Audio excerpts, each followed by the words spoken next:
नमस्कार दोस्तों, कैसे हैं आप सब लोग। दोस्तों आज की वीडियो में हम डिस्कस करेंगे नॉमिनेशन ऑफ कैंडिडेट्स, कैसे नॉमिनेट होते हैं। तो प्रोसीजर क्या होता है नॉमिनेशन का, इलेक्शन में कैसे नॉमिनेट होते हो आप कोई भी।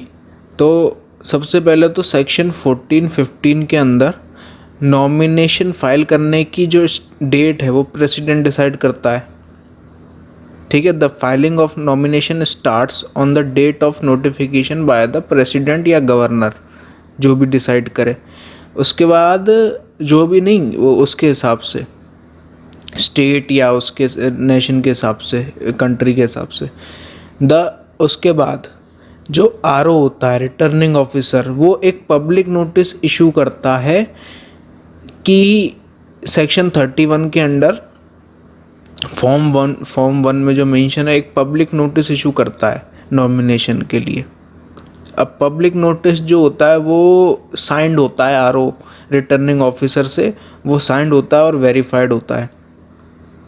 सेक्शन 30A के अंडर जो कैंडिडेट है उसको नॉमिनेशन पेपर डिलीवर करने होते हैं आरओ के अंडर या एआरओ के अंडर, असिस्टेंट रिटर्निंग ऑफिसर के अंडर, जैसा कि पब्लिक नोटिस में मेंशन रहता है उस हिसाब से।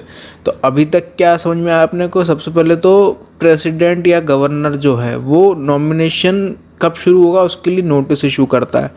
उसके बाद डेट डिसाइड होने के बाद जो रिटर्निंग ऑफिसर होता है वो पब्लिक नोटिस इशू करता है जो कि साइंड होता है। और उसके बाद जो सेक्शन 30A के अंडर जो कैंडिडेट होता है वो अपने नॉमिनेशन पेपर डिलीवर करता है आरओ को या एआरओ को। जैसे जो अपने नॉमिनेशन पेपर इशू करता है उसके साथ साथ ही उसको एक एफिडेविट जमा करना होता है जिसमें वो बोलता है कि मैं कोई भी ऑफेंस में कन्विक्टेड नहीं हूँ। और साथ ही साथ जो भी डिपॉजिट जमा करना होता है लॉ के हिसाब से, जितना भी डिपॉजिट सिक्योरिटी जमा करना होता है वो जमा करता है सेक्शन 34 के अंडर। अब बात आती है जो नॉमिनेशन पेपर उसने जमा किए हैं उसकी स्क्रूटिनी कैसे होगी। स्क्रूटिनी मतलब जांच पड़ताल। तो सेक्शन 36 के under section 36 the important provision pertaining to the scrutiny of nomination are as under, section 36 में मेंशन्ड है। अब स्क्रूटिनी जो है वो सेक्शन 30 के under scrutiny of nomination shall be taken only on the date specified in the notification issued under section 30। Section 30 में जो भी डेट इशू करी जाएगी उसी दिन स्क्रूटनी होगी। Scrutiny of information shall be taken only at the time and place mention in the notice issued under section 31। जो notice issue किया गया है उसके अंडर जो भी टाइम एंड प्लेस मेंशन्ड है उस वहीं पर ही होगी।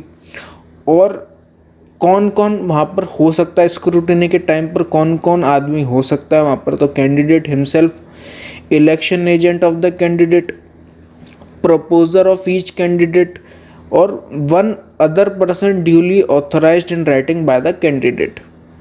ये 4 लोग वहाँ पर हो सकते हैं स्क्रूटिनी के टाइम पर, जो भी टाइम जगह डिसाइड किया गया उस टाइम पर। और एक और चीज़ होती है right to information, right to no.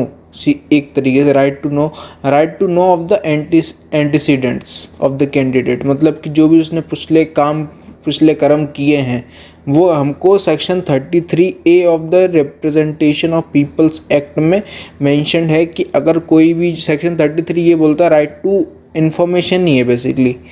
उसमें ये बोला गया है कि अगर कोई भी आदमी कन्विक्टेड है या एक्यूज्ड है किसी भी ऑफेंस का तो वो उसको डिस्क्लोज करना पड़ेगा। हालांकि ये तो सेक्शन 33A में तो इतना ही मेंशन्ड है, लेकिन और भी कई सारी चीज़ें तो हमको मालूम ही है राइट टू इन्फॉर्मेशन के अंडर, कि उसको अपनी एसेट्स, उसकी लायबिलिटी जो भी हैं उसको वो करता ही है। तो ये सब हमको अभी है कुल मिला के। तो ये था नॉमिनेशन ऑफ कैंडिडेट। उम्मीद करता हूँ आपको समझ में आया होगा। हम फिर मिलेंगे किसी नई वीडियो के साथ, तब तक थैंक यू वेरी मच।